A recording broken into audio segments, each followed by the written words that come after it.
ನಮಸ್ಕಾರ ವೀಕ್ಷಕರೇ, ಗ್ಯಾರಂಟಿ ಸ್ಪೆಷಲ್ಗೆ ಸ್ವಾಗತ. ನಾನು ಕಾರ್ತಿಕ್. ನಾನೇ ಅಂತಿದ್ದ ಟ್ರಂಪ್ ಕ್ರೆಡಿಟ್ ತೆಗೆದುಕೊಳ್ಳುವುದನ್ನು ನಿಲ್ಲಿಸಿದ್ಯಾಕೆ? ಮೋದಿ ಜೊತೆ 35 ನಿಮಿಷ ಫೋನ್ ಮಾತುಕತೆ, ದೊಡ್ಡಣ್ಣನಿಗೆ ಬಿಸಿ ಮುಟ್ತಾ, ಆಸಿಮ್ ಮುನೀರ್ಗೆ ಆತಿಥ್ಯ, ಅಮೆರಿಕ ಹಾಕಿರೋ ಪ್ಲಾನ್ ಏನು?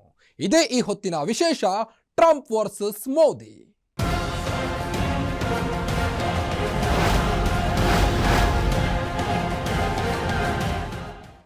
ಜಮ್ಮು ಕಾಶ್ಮೀರದ ಪಹಲ್ಗಾಮ್ನಲ್ಲಿ ಪ್ರವಾಸಿಗರ ಮೇಲೆ ಉಗ್ರರು ದಾಳಿ ನಡೆಸಿದ್ರು.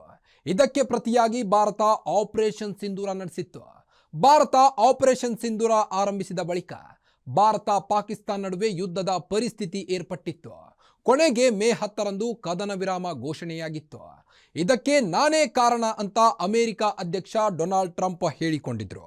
ಆದರೆ ಈಗ ಯು ಟರ್ನ್ ಹೊಡೆದಿದ್ದಾರೆ. ಟ್ರಂಪ್ ಉಲ್ಟಾ ಹೊಡೆಯೋಕೆ ಕಾರಣವೇನು ಅಂತ ನೋಡೋಣ ಬನ್ನಿ.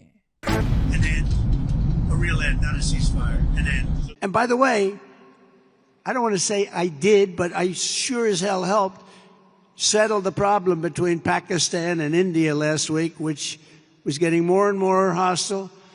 And all of a sudden you'll start seeing missiles of a different type.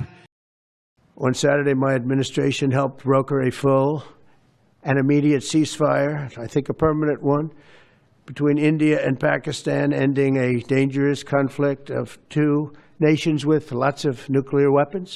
War between India and Pakistan. And I stopped it with trade. I don't think I've ever seen a story written about it, but it was pretty cool. They were getting ready. Pakistan was their turn to hit, and eventually they're going to go nuclear. And I stopped it. I called each. I respect each leader greatly and know them. And I spoke to them and I talked about trade. I said, but you're not trading with us if you're going to go to war, if you're going to start throwing nuclear weapons around. And I said it to both of them, and they were both unbelievable, actually. They understood it exactly. They stopped. Prime Minister Modi just left, just a little while ago, just left. And we're working a trade deal with India. We're working a trade deal with Pakistan. And they were both here, but I was with Modi a few weeks ago. He was here, actually. But now we speak to him, and I'm so happy. There was a deal that two smart people, plus, they have people on their staff too, but two very smart people decided not to keep going with that war. That could have been a nuclear war. Those are two nuclear powers, big ones, big nuclear powers, and they decided not. So I was honored to meet him. ಕೇಳಿಸ್ಕೊಂಡ್ರಲ್ಲ, ಅಮೆರಿಕದ ಅಧ್ಯಕ್ಷ Donald Trump ವಿವಿಧ ಸಂದರ್ಭಗಳಲ್ಲಿ ಭಾರತ ಪಾಕಿಸ್ತಾನದ ನಡುವೆ ಕದನ ವಿರಾಮ ಏರ್ಪಡಿಸಿದ್ದು ನಾನೇ, ಯುದ್ಧ ವಿರಾಮ ಘೋಷಿಸೋಕೆ ನಾನೇ ಕಾರಣ ಅಂತ ಹೇಳ್ಕೊಂಡಿದ್ರು. ಇದು ಭಾರತದಲ್ಲಿ ರಾಜಕೀಯ ಸಮರವನ್ನ ಹುಟ್ಟುಹಾಕಿತ್ತು. ಆಡಳಿತಾರೂಢ ಮೋದಿ ಸರ್ಕಾರದ ವಿರುದ್ಧ ಪ್ರತಿಪಕ್ಷ ಕಾಂಗ್ರೆಸ್ ಮುಗಿಬಿದ್ದಿತ್ತು. ಅಮೆರಿಕದ ಬೆದರಿಕೆಗೆ ಹೆದರಿ ಭಾರತ ಆಪರೇಷನ್ ಸಿಂಧೂರವನ್ನ ನಿಲ್ಲಿಸಿದೆ. ದೇಶದ ಗೌರವವನ್ನ ಮೋದಿ ಸರ್ಕಾರ ಹಾಳು ಮಾಡಿದೆ. ದೇಶದ ಜನರಿಗೆ ಸರ್ಕಾರ ಈ ಕುರಿತು ಸೂಕ್ತ ಮಾಹಿತಿಯನ್ನ ನೀಡಬೇಕು ಅಂತ ಆಗ್ರಹಿಸಿತ್ತು. ಸರ್ಕಾರದ ವಕ್ತಾರರು ವಿದೇಶಾಂಗ ವ್ಯವಹಾರಗಳ ಕಾರ್ಯದರ್ಶಿ ವಿಕ್ರಮ್ ಮಿಸ್ರಿ ಇದು ಸುಳ್ಳು ಅಂತ ಹೇಳಿದ್ರು. ಕಾಂಗ್ರೆಸ್ ಕೇಳುವ ಸ್ಥಿತಿಯಲ್ಲಿ ಇರಲಿಲ್ಲ. ಸುಖಾಸುಮ್ಮನೆ ಸರ್ಕಾರದ ವಿರುದ್ಧ ಮುಗಿಬಿದ್ದ. ಕದನ ವಿರಾಮದ ವಿಚಾರದಲ್ಲಿ ಡೊನಾಲ್ಡ್ ಟ್ರಂಪ್ ಯುಟರ್ನ್. ಮೂರನೇ ರಾಷ್ಟ್ರ ತಲೆ ಹಾಕಲು ಬಿಡಲ್ಲ ಎಂದಿದ್ರಂತೆ ಪ್ರಧಾನಿ ಮೋದಿ. ಒಂದಲ್ಲ ಎರಡಲ್ಲ ಮೂರಲ್ಲ 15 ಬಾರಿ, ಬರೋಬ್ಬರಿ 15 ಬಾರಿ ಅಮೆರಿಕ ಅಧ್ಯಕ್ಷ ಡೊನಾಲ್ಡ್ ಟ್ರಂಪ್ ಕದನ ವಿರಾಮದ ಕ್ರೆಡಿಟ್ ತೆಗೆದುಕೊಳ್ಳುವ ಮಾತನಾಡಿದ್ರು. ಆದ್ರೆ ಈಗ ಕದನ ವಿರಾಮದ ಕ್ರೆಡಿಟ್ ತೆಗೆದುಕೊಳ್ಳುವ ವಿಚಾರದಲ್ಲಿ ಬಿಗ್ ಯು ಟರ್ನ್ ಅನ್ನ ಹೊಡೆದಿದ್ದಾರೆ. ಭಾರತ ಮತ್ತು ಪಾಕಿಸ್ತಾನ ಪರಸ್ಪರ ಚರ್ಚೆಯ ಮೂಲಕ ಕದನ ವಿರಾಮ ಘೋಷಿಸಿವೆ. ಇದರಲ್ಲಿ ನನ್ನದೇನು ಪಾತ್ರ ಇಲ್ಲವೇ ಇಲ್ಲ ಅಂತ ಹೇಳೋ ಮೂಲಕ ಮತ್ತೊಮ್ಮೆ ತಮ್ಮ ಪ್ರಚಾರದ ಗೀಳನ್ನ ಬಹಿರಂಗಪಡಿಸಿದ್ದಾರೆ. ನಾನು ಇಲ್ಲದೆ ಏನಿಲ್ಲ, ನಾನಿದ್ರೆ ಎಲ್ಲ. ಹೇಳಬೇಕು ಅಂದ್ರೆ ಭಾರತ ಪಾಕ್ ನಡುವೆ ಸಂಧಾನ ಮೂಡಿಸಲು ಅಮೆರಿಕ ಯತ್ನಿಸಿದ್ದು ನಿಜ ಅಂತ ಒಪ್ಪಿಕೊಂಡಿರೋ ಟ್ರಂಪ್ ಭಾರತದ ಪ್ರಧಾನಿ ನರೇಂದ್ರ ಮೋದಿ ಹೇಳಿದ ಅದೊಂದು ಮಾತಿನಿಂದ ಸುಮ್ಮನಾದ್ರಂತೆ. ಟ್ರಂಪ್ ಜೊತೆ ಮಾತುಕತೆಯ ವೇಳೆ ಎರಡು ರಾಷ್ಟ್ರಗಳ ನಡುವೆ ಮೂರನೇ ರಾಷ್ಟ್ರ ಮೂಗು ತೋರಿಸಲು ಬಿಡಲ್ಲ ಅಂತ ಕಡ್ಡಿ ಮುರಿದಂತೆ ಹೇಳಿದ್ರು ಅನ್ನೋದನ್ನ ಸಹ ಬಹಿರಂಗಪಡಿಸಿದ್ದಾರೆ. ಕಾಶ್ಮೀರ ವಿಚಾರದಲ್ಲೂ ಭಾರತ ಪಾಕ್ ಬಿಟ್ಟು ಮೂರನೇ ರಾಷ್ಟ್ರ ಮಧ್ಯಸ್ಥಿಕೆ ವಹಿಸಲು ಭಾರತದ ಸಮ್ಮತಿ ಇಲ್ಲ ಅಂತ ಮೋದಿ ಕಂಡ ತುಂಡುವಾಗ ಡೊನಾಲ್ಡ್ ಟ್ರಂಪ್ ಎಂಥ ಪ್ರಚಾರ ಪ್ರಿಯ ಅನ್ನೋದು ಇಡೀ ಜಗತ್ತಿಗೆ ಗೊತ್ತು. ಜೊತೆಗೆ ತಾವು ತೆಗೆದುಕೊಂಡ ನಿರ್ಧಾರಕ್ಕೆ ಬದ್ಧರಾಗಲ್ಲ ಅನ್ನೋದು ಕೂಡ ಗೊತ್ತಿದೆ. Make in America great again ಅಥವಾ ಮೆಗಾ ಕ್ಯಾಂಪೇನ್ ಮೂಲಕ ಡೊನಾಲ್ಡ್ ಟ್ರಂಪ್ ಅಧಿಕಾರಕ್ಕೆ ಬಂದಿದ್ರು. ಆದರೆ ಎರಡನೇ ಬಾರಿ ಅಮೆರಿಕ ಅಧ್ಯಕ್ಷರಾದ ಬಳಿಕ ಆ ಸ್ಥಾನದ ಗೌರವವನ್ನೇ ಕಳೆಯೋ ಕೆಲಸವನ್ನ ಮಾಡ್ತಿದ್ದಾರೆ. ಕದನ ವಿರಾಮದ ವಿಚಾರದಲ್ಲೂ ಎಡವಟ್ಟನ್ನ ಮಾಡಿಕೊಂಡಿದ್ದಾರೆ. ಡೊನಾಲ್ಡ್ ಟ್ರಂಪ್ ಜೊತೆಗೆ 35 ನಿಮಿಷ ನಮೋ ಮಾತುಕತೆ. ಫೋನ್ ಕರೆಯಲ್ಲೇ ದೊಡ್ಡಣ್ಣನಿಗೆ ಬಿಸಿ ಮುಟ್ಟಿಸಿದ್ರ ಮೋದಿ. ಮೇ 10, 2025 ಸಂಜೆ ಸುಮಾರು 5:30ಯಿಂದ 6 ಗಂಟೆಯ ಸಮಯ. ಜಗತ್ತಿನ ಬಹುತೇಕ ಟಿವಿ ಪರದೆಗಳ ಮೇಲೆ ಟ್ರಂಪ್ ಮಾಡಿದ್ದ ಅದೊಂದು ಪೋಸ್ಟ್ ಭಾರಿ ಸದ್ದು ಮಾಡೋದಕ್ಕೆ ಶುರು ಮಾಡಿತ್ತು. ಭಾರತ ಪಾಕಿಸ್ತಾನ 2 ರಾಷ್ಟ್ರಗಳು ಕದನ ವಿರಾಮಕ್ಕೆ ಒಪ್ಪಿದ್ದಾವೆ ಅಂತ ಅಧಿಕೃತ ಘೋಷಣೆಯನ್ನೇ ಮಾಡಿರಲಿಲ್ಲ. ಅಷ್ಟೊತ್ತಿಗಾಗಲೇ ಡೊನಾಲ್ಡ್ ಟ್ರಂಪ್ ಎಕ್ಸ್ನಲ್ಲಿ ಒಂದು ಪೋಸ್ಟ್ ಹಾಕಿದ್ರು. ಈ ಪೋಸ್ಟಿನಲ್ಲಿ ಭಾರತ ಪಾಕಿಸ್ತಾನ ಕದನ ವಿರಾಮಕ್ಕೆ ಒಪ್ಪಿವೆ, 2 ರಾಷ್ಟ್ರಗಳ ನಡುವೆ ಮಧ್ಯಸ್ಥಿಕೆ ವಹಿಸಿ ಕದನ ವಿರಾಮಕ್ಕೆ ಕಾರಣ ಆಗಿದ್ದೇನೆ ಅಂತ ಹೇಳಿಕೊಂಡಿದ್ರು. ಇದು ಭಾರಿ ವೈರಲ್ ಆಗಿತ್ತು.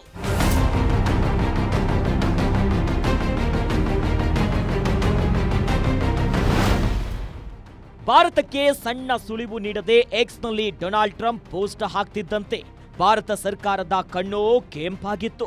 ಭಾರತದ ವಿದೇಶಾಂಗ ವ್ಯವಹಾರಗಳ ಸಚಿವ ಎಸ್ ಜೈಶಂಕರ್, ವಿದೇಶಾಂಗ ಇಲಾಖೆಯ ಕಾರ್ಯದರ್ಶಿ ವಿಕ್ರಮ್ ಮಿಸ್ರಿ ಸೇರಿದಂತೆ ಎಲ್ಲರೂ ಟ್ರಂಪ್ ಪೋಸ್ಟ್ಗೆ ಆಕ್ಷೇಪವನ್ನ ವ್ಯಕ್ತಪಡಿಸಿದ್ರು. ಭಾರತ ಪಾಕಿಸ್ತಾನ ಸೇನೆಗಳ ಸೇನಾ ಕಾರ್ಯಾಚರಣೆ ಮಹಾ ನಿರ್ದೇಶಕರ ನಡುವೆ ಮಾತುಕತೆ ನಡೆದಿದೆ. ಇದಾದ ಬಳಿಕ 2 ರಾಷ್ಟ್ರಗಳು ಕದನ ವಿರಾಮಕ್ಕೆ ಒಪ್ಪಿದ್ದವೆ ಅಂತ ಹೇಳಿದ್ರು.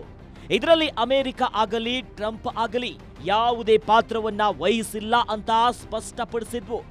ಆದ್ರೂ ಕಾಂಗ್ರೆಸ್ ಇದನ್ನ ನಂಬೋಕೆ ರೆಡಿ ಇರಲಿಲ್ಲ.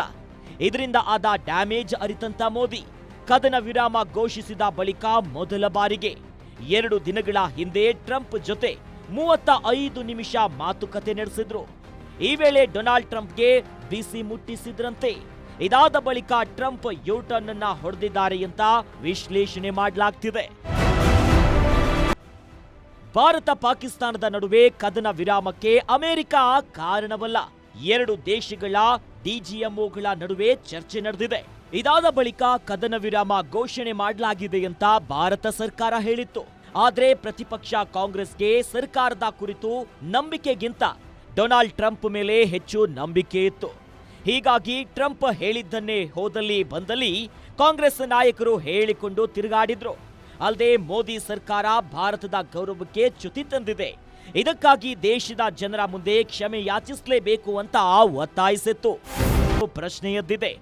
ಅವರದ್ದೇ ಪಕ್ಷದ ಶಶಿ ತರೂರ್ ಸರ್ಕಾರದ ಕ್ರಮಕ್ಕೆ ಶ್ಲಾಘನೆಯನ್ನ ವ್ಯಕ್ತಪಡಿಸಿದ್ರು. ಆದ್ರೆ ಜೈರಾಮ್ ರಮೇಶ್, ಪವನ್ ಖೇರಾ ಮಾತ್ರ ಟ್ರಂಪ್ ನಂಬಿ ಕಾಂಗ್ರೆಸ್ಗೆ ಕೆಟ್ಟ ಹೆಸರು ಬರುವಂತೆ ಮಾಡಿದ್ರ ಅನ್ನೋ ಪ್ರಶ್ನೆ ಎದ್ದಿದೆ. ಅವಕಾಶ ಸಿಕ್ಕಾಗ್ಲೆಲ್ಲ ಭಾರತದ ಪ್ರಧಾನಿ ಮೋದಿಯನ್ನ ಹೊಗಳೋ ಟ್ರಂಪ್ ಪಾಕಿಸ್ತಾನದ ವಿಚಾರದಲ್ಲಿ ಇಬ್ಬಗೆಯ ನೀತಿ ಅನುಸರಿಸುತ್ತಿದ್ದಾರೆ. ಒಂದೆಡೆ ಭಾರತದತ್ತ ಸ್ನೇಹ ಹಸ್ತ ಚಾಚಿರೋ ಡೊನಾಲ್ಡ್ ಟ್ರಂಪ್, ಮತ್ತೊಂದೆಡೆ ಭಾರತದ ಶತ್ರು ರಾಷ್ಟ್ರ ಪಾಕಿಸ್ತಾನಕ್ಕೆ ನೆರವು ನೀಡುತ್ತಿದ್ದಾರೆ. ಭಾರತವನ್ನ ಕೆರಳಿಸೋ ರೀತಿ ಪಾಕ್ ಸೇನಾ ಮುಖ್ಯಸ್ಥನಿಗೆ ಟ್ರಂಪ್ ಭೋಜನ ಕೂಟ ಏರ್ಪಡಿಸಿದ್ದಾರೆ. ಹಾಗಿದ್ರೆ ಅಮೆರಿಕ ಮಾಡ್ತಿರೋ ಪ್ಲಾನ್ ಏನು ಅಂತ ನೋಡೋಣ ಬನ್ನಿ. ಅಮೆರಿಕ ಅಧ್ಯಕ್ಷ ಡೊನಾಲ್ಡ್ ಟ್ರಂಪ್, ಭಾರತದ ಪ್ರಧಾನಿ ನರೇಂದ್ರ ಮೋದಿ ನಡುವಿನ ಸಂಬಂಧ ಇಡೀ ಜಗತ್ತಿಗೆ ಗೊತ್ತು. ಡೊನಾಲ್ಡ್ ಟ್ರಂಪ್ ಮೊದಲ ಬಾರಿಗೆ ಅಮೆರಿಕ ಅಧ್ಯಕ್ಷರಾಗಿದ್ದಾಗ ಅಮೆರಿಕದಲ್ಲಿ ಹೌಡಿ ಮೋದಿ ಕಾರ್ಯಕ್ರಮ ಏರ್ಪಡಲಾಗಿತ್ತು. ಇದಕ್ಕೆ ಪ್ರತಿಯಾಗಿ ಭಾರತದಲ್ಲಿ ನಮೋಸ್ತೆ ಟ್ರಂಪ್ ಕಾರ್ಯಕ್ರಮ ಆಯೋಜಿಸಲಾಗಿತ್ತು. ಈ 2 ಕಾರ್ಯಕ್ರಮಗಳ ಮೂಲಕ ಜಗತ್ತಿನ 2 ದೊಡ್ಡ ಪ್ರಜಾಪ್ರಭುತ್ವ ದೇಶಗಳ ನಾಯಕರು ಉತ್ತಮ ಸಂಬಂಧ ಹೊಂದಿರುವುದಾಗಿ ಜಗತ್ತಿಗೆ ತಿಳಿಸಿಕೊಟ್ಟಿದ್ರು. ಆದರೆ ಆಪರೇಷನ್ ಸಿಂಧೂರ ಬಳಿಕ ಭಾರತ ಅಮೆರಿಕ ಸಂಬಂಧದಲ್ಲಿ ಬಿರುಕುಗಳು ಶುರುವಾಗಿವೆ. ಅವಕಾಶ ಸಿಕ್ಕಾಗ್ಲೆಲ್ಲ ಮೋದಿಯನ್ನೇ ಹೊಗಳೋ ಟ್ರಂಪ್ ಪಾಕಿಸ್ತಾನದ ವಿಚಾರದಲ್ಲಿ ಇಬ್ಬಗೆಯ ನೀತಿಯನ್ನ ಅನುಸರಿಸುತ್ತಿದ್ದಾರೆ. ಇದು ಭಾರತಕ್ಕೆ ಇರಿಸು ಮುರಿಸು ತಂದಿದೆ. ಫೀಲ್ಡ್ ಮಾರ್ಷಲ್ ಆಸಿಮ್ ಮುನೀರ್ಗೆ ಟ್ರಂಪ್ ಸ್ವಾಗತ. ಪಹಲ್ಗಾಮ್ ದಾಳಿಯ ಪ್ರತಿಯಾಗಿ ಭಾರತ ಆಪರೇಷನ್ ಸಿಂಧೂರ ಕಾರ್ಯಾಚರಣೆಯನ್ನ ನಡೆಸಿತ್ತು. 3 ದಿನ ನಡೆದ ಈ ಕಾರ್ಯಾಚರಣೆಯಲ್ಲಿ ಪಾಕಿಸ್ತಾನದಲ್ಲಿದ್ದ ಉಗ್ರರ ನೆಲೆಗಳ ಜೊತೆಗೆ ಪಾಕಿಸ್ತಾನದ ವಾಯುನೆಲೆಗಳ ಮೇಲೆ ಭಾರತ ದಾಳಿ ನಡೆಸಿತ್ತು. ಭಾರತ ದಾಳಿ ನಡೆಸಿದ ಬಳಿಕ ಪಾಕಿಸ್ತಾನ ಪತರುಗುಟ್ಟಿ ಹೋಗಿತ್ತು. ಭಾರತ ಈ ಪರಿಯಾಗಿ ದಾಳಿ ನಡೆಸಬಹುದು ಅಂತ ಪಾಕಿಸ್ತಾನ ಕನಸು ಮನಸ್ಸಿನಲ್ಲಿಯೂ ಎನಿಸಿರಲಿಲ್ಲ. ಅದರಲ್ಲೂ ಪಾಕಿಸ್ತಾನದ ವಾಯುನೆಲೆಗಳ ಮೇಲೆ ನಡೆದ ದಾಳಿಯಿಂದ ಪಾಕಿಸ್ತಾನ ಕಂಗಾಲಾಗಿ ಹೋಗಿತ್ತು. ಪಾಕಿಸ್ತಾನದ ವಿರುದ್ಧ ಭಾರತ ಮೇಲುಗೈ ಸಾಧಿಸಿತ್ತು. ಪಾಕಿಸ್ತಾನಕ್ಕೆ ತೀವ್ರ ಮುಖಭಂಗ ಆಗಿತ್ತು.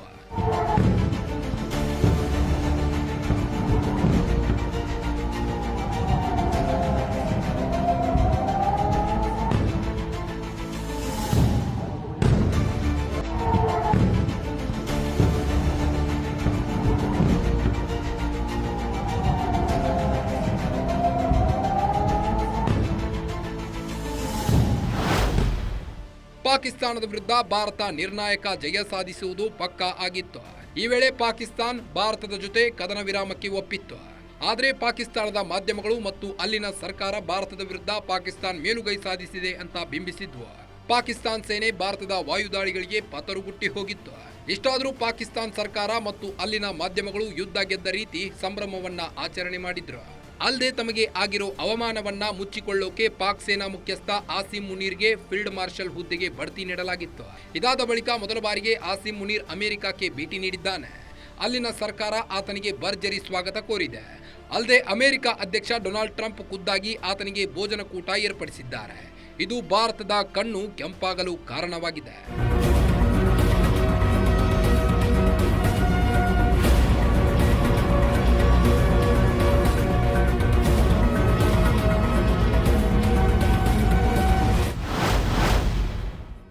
ಅಮೆರಿಕಕ್ಕೆ ಭೇಟಿ ನೀಡಿದ್ದ ಆಸಿಮ್ ಮುನೀರ್ಗೆ ಗೆರಾವ್. ಪಾಕ್ ಮೂಲದ ಅಮೆರಿಕನ್ನರಿಂದ ಮುನೀರ್ ವಿರುದ್ಧ ಘೋಷಣೆ. ಫೀಲ್ಡ್ ಮಾರ್ಷಲ್ ಹುದ್ದೆಗೇರಿದ ಬಳಿಕ ಮೊದಲ ಬಾರಿಗೆ ಆಸಿಮ್ ಮುನೀರ್ ಅಮೆರಿಕಕ್ಕೆ ಭೇಟಿ ನೀಡಿದ್ದಾನೆ. ಈ ವೇಳೆ ವಾಷಿಂಗ್ಟನ್ನಲ್ಲಿ ಆತ ತಂಗಿದ ಹೋಟೆಲ್ ಬಳಿ ಪಾಕ್ ಮೂಲದ ಅಮೆರಿಕನ್ನರು ಪ್ರತಿಭಟನೆಯನ್ನ ನಡೆಸಿದ್ರು. ಆತನಿದ್ದ ದಂಡು ವಾಹನಗಳಿಗೆ ಗೆರಾವ್ ಹಾಕಿದ್ರು. ಆಸಿಮ್ ಮುನೀರ್ ಒಬ್ಬ ಸಾಮೂಹಿಕ ಕೊಲೆಗಾರ ಅಂತ ಆರೋಪಿಸಿದ್ರು. ಅಲ್ಲದೆ ಶೇಮ್ ಆಸಿಮ್ ಮುನೀರ್ ಅಂತ ಘೋಷಣೆಗಳನ್ನ ಕೂಗಿದ್ರು. ಪಾಕಿಸ್ತಾನದಲ್ಲಿ ಪ್ರಜಾಪ್ರಭುತ್ವಕ್ಕೆ ಎಳ್ಳು ನೀರು ಬಿಡಲು ಆಸಿಮ್ ಮುನೀರ್ ಕಾರಣ. ಪ್ರಜಾಪ್ರಭುತ್ವದ ಕೊಲೆಗಾರ ಅಂತ ಘೋಷಣೆಗಳನ್ನ ಕೂಗಿ ಆಸಿಮ್ ಮುನೀರ್ಗೆ ತೀವ್ರ ಮುಜುಗರ ಉಂಟು ಮಾಡಿದ್ದಾರೆ. ಇಂಥ ವ್ಯಕ್ತಿಗೆ ಟ್ರಂಪ್ ಭೋಜನಕೂಟ ಏರ್ಪಡಿಸಿರುವುದು ನಗೆ ಪಾಟಲಿನ ವಿಚಾರವಾಗಿದೆ.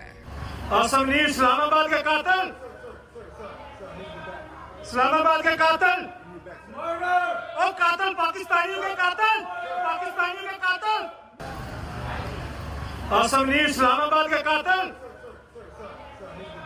इस्लामाबाद के कातिल, ओ कातिल पाकिस्तानी के कातिल, पाकिस्तानी के कातिल. ಇರಾನ್ ವಿರುದ್ಧ ಯುದ್ಧ ನಡೆದರೆ ಪಾಕಿಸ್ತಾನದ ನೆರವಿಗೆ ಪ್ಲಾನ್. ಅಮೆರಿಕ ಹಾಕಿರೋ ಟ್ರ್ಯಾಪ್ನಲ್ಲಿ ಸಿಲುಕಿ ಬಿತ್ತ ಪಾಕ್ ಸೇನೆ. ಸದ್ಯಕ್ಕೆ ಮಧ್ಯಪ್ರಾಚ್ಯದಲ್ಲಿ ಪರಿಸ್ಥಿತಿ ಅಯೋಮಯವಾಗಿದೆ. ಇಸ್ರೇಲ್ ಇರಾನ್ ನಡುವಿನ ಸಂಘರ್ಷದಿಂದ ಮಧ್ಯಪ್ರಾಚ್ಯದಲ್ಲಿ ಅಲ್ಲೋಲ ಕಲ್ಲೋಲಗಳಾಗ್ತಿವೆ. ಯಾವುದೇ ಸಮಯದಲ್ಲಿ ಬೇಕಾದರೂ ಎರಡೂ ದೇಶಗಳ ನಡುವೆ ಪೂರ್ಣ ಪ್ರಮಾಣದ ಯುದ್ಧ ನಡೆಯೋ ಸಾಧ್ಯತೆಗಳಿವೆ. ಒಂದು ವೇಳೆ ಎರಡೂ ದೇಶಗಳ ನಡುವೆ ಪೂರ್ಣ ಪ್ರಮಾಣದ ಯುದ್ಧ ಶುರುವಾದರೆ ಅಮೆರಿಕ ಇಸ್ರೇಲ್ ಪರ ನಿಲ್ಲಲಿದೆ. ಈ ವೇಳೆ ಪಾಕಿಸ್ತಾನದ ಸಹಾಯ ಅಮೆರಿಕಕ್ಕೆ ಬೇಕಾಗುತ್ತೆ. ಯಾಕಂದ್ರೆ ಇರಾನ್ ಪಾಕಿಸ್ತಾನದ ಜೊತೆ ಗಡಿ ಹಂಚಿಕೊಂಡಿದೆ. ಅಲ್ಲದೆ ಪಾಕಿಸ್ತಾನ ನ್ಯಾಟೋದ ಸದಸ್ಯ ರಾಷ್ಟ್ರ ಅಲ್ಲದೆ ಇದ್ರೂ ಸಹ ನ್ಯಾಟೋ ಸದಸ್ಯನಲ್ಲದ ಅತ್ಯಂತ ಪ್ರಮುಖ ಮಿತ್ರ ರಾಷ್ಟ್ರ ಅಂತ ಕರೆಸಿಕೊಂಡಿದೆ.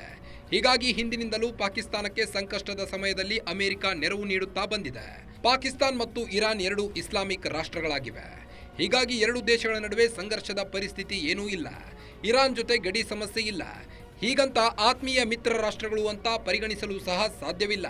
ಹೀಗಾಗಿ ಇಸ್ರೇಲ್ ವಿರುದ್ಧ ಇರಾನ್ ಸಮರಕ್ಕೆ ಮುಂದಾದ್ರೆ ಪಾಕಿಸ್ತಾನದ ನೆಲೆಗಳನ್ನ ಬಳಸಿ ಇರಾನ್ ಮೇಲೆ ದಾಳಿ ನಡೆಸಲು ಅಮೆರಿಕ ಪ್ಲಾನ್ ಮಾಡಿದೆ. ಪಾಕಿಸ್ತಾನದ ವಾಯುನೆಲೆಗಳನ್ನ ಬಳಸಿಕೊಂಡು ಇರಾನ್ ಮೇಲೆ ಅಮೆರಿಕ ದಾಳಿ ನಡೆಸಲು ಯೋಜನೆಯನ್ನ ರೂಪಿಸಿದೆ. ಹೀಗಾಗಿ ಅಮೆರಿಕಕ್ಕೆ ಪಾಕಿಸ್ತಾನದ ಅವಶ್ಯಕತೆ ಇದೆ. ಹೀಗಾಗಿಯೇ ಫೀಲ್ಡ್ ಮಾರ್ಷಲ್ ಆಸಿಮ್ ಮುನೀರ್ಗೆ ಟ್ರಂಪ್ ಭೋಜನಕೂಟ ಏರ್ಪಡಿಸಿದ್ರು ಅಂತ ಹೇಳಲಾಗ್ತಿದೆ. ಆಪರೇಷನ್ ಸಿಂಧೂರ ವೇಳೆಯೂ ಪಾಕ್ಗೆ ಅಮೆರಿಕ ನೆರವು. ಪಾಕಿಸ್ತಾನದ ಪರ ಮೃದು ಧೋರಣೆ ತಳೆದಿದ್ದ ದೊಡ್ಡಣ್ಣ ಅಮೆರಿಕ. ಭಾರತ ಪಾಕಿಸ್ತಾನದ ನಡುವೆ ಸಂಘರ್ಷ ಏರ್ಪಟ್ರೆ ಅಮೆರಿಕ ಪಾಕಿಸ್ತಾನದ ಕುರಿತು ಮೃದು ಧೋರಣೆ ತಳೆಯುತ್ತೆ. ಭಾರತಕ್ಕೆ ಸ್ವಾತಂತ್ರ್ಯ ಬಂದ ಬಳಿಕ ಜಗತ್ತಿನಲ್ಲಿ ಅಮೆರಿಕ ಮತ್ತು ಸೋವಿಯತ್ ರಷ್ಯಾ ನೇತೃತ್ವದಲ್ಲಿ ಎರಡು ಬಣಗಳು ಅಸ್ತಿತ್ವಕ್ಕೆ ಬಂದವು. ಆದರೆ ಭಾರತ ಯಾವುದೇ ಬಣದಲ್ಲಿ ಗುರುತಿಸಿಕೊಳ್ಳಲು ಮುಂದಾಗಲಿಲ್ಲ. ಬದಲಿಗೆ ತನ್ನದೇ ಆದ ತಟಸ್ಥ ಬಣವನ್ನ ಹುಟ್ಟುಹಾಕಿತು. ಭಾರತ ನಿರ್ಲಿಪ್ತ ನೀತಿಯನ್ನ ಅನುಸರಿಸಿಕೊಂಡು ಬಂದಿತು. ಆದರೆ ಭಾರತದ ಮೊದಲ ಪ್ರಧಾನಿ ಜವಾಹರ್ಲಾಲ್ ನೆಹರು ರಷ್ಯಾ ಕುರಿತು ಸಾಫ್ಟ್ ಕಾರ್ನರ್ ಹೊಂದಿದ್ರು.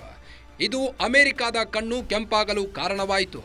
ಇದನ್ನ ಬಂಡವಾಳ ಮಾಡಿಕೊಂಡ ಪಾಕಿಸ್ತಾನ ಅಮೆರಿಕದ ಸ್ನೇಹ ಸಂಪಾದನೆ ಮಾಡಿತು.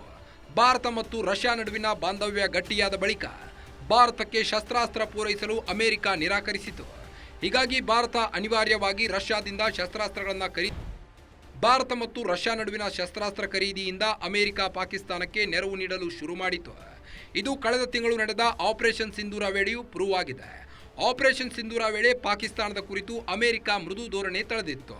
ಇದಕ್ಕೆ ಹಲವಾರು ಕಾರಣಗಳು ಇರಬಹುದು. ಆದರೆ 30 ವರ್ಷಗಳ ಹಿಂದಿನ ಭಾರತ ಅಮೆರಿಕ ಸಂಬಂಧಕ್ಕೂ ಈಗಿನ ಸಂಬಂಧಕ್ಕೂ ಭಾರಿ ವ್ಯತ್ಯಾಸವಿದೆ. ಆದರೆ ಪಾಕಿಸ್ತಾನದ ವಿಚಾರ ಬಂದರೆ ಒಟ್ಟಾರೆಯಾಗಿ ಭಾರತ ಪಾಕ್ ಕದನ ವಿರಾಮದ ವಿಚಾರದಲ್ಲಿ ಟ್ರಂಪ್ ಯು ಟರ್ನ್ ಹೊಡೆದಿದ್ದಾರೆ. ಈ ಮೂಲಕ ಭಾರತ ಸರ್ಕಾರ ಹೇಳಿದ್ದೇ ನಿಜ ಅನ್ನೋದು ಮತ್ತೆ ಪ್ರೂವ್ ಆಗಿದೆ. ಪ್ರಚಾರ ಪ್ರಿಯ ಡೊನಾಲ್ಡ್ ಟ್ರಂಪ್ ನಂಬಿದ ಕಾಂಗ್ರೆಸ್ ಹಳ್ಳಕ್ಕೆ ಬಿದ್ದಿದೆ. ಇದರ ನಡುವೆ ಟ್ರಂಪ್ ಪಾಕ್ ಸೇನಾ ಮುಖ್ಯಸ್ಥ ಆಸಿಂ ಮುನೀರ್ಗೆ ಭೋಜನಕೂಟ ಏರ್ಪಡಿಸಿ ಮತ್ತೊಮ್ಮೆ ಅಮೆರಿಕದ ಇಬ್ಬಗೆಯ ನೀತಿಯನ್ನ ಬಹಿರಂಗಪಡಿಸಿದ್ದಾರೆ. ಇದಾಗಿತ್ತು ಈ ಹೊತ್ತಿನ ವಿಶೇಷ. ನೋಡ್ತಾ ಇರಿ ಗ್ಯಾರಂಟಿ ನ್ಯೂಸ್, ಸುದ್ದಿ ಖಚಿತ, ನ್ಯಾಯ ನಿಶ್ಚಿತ.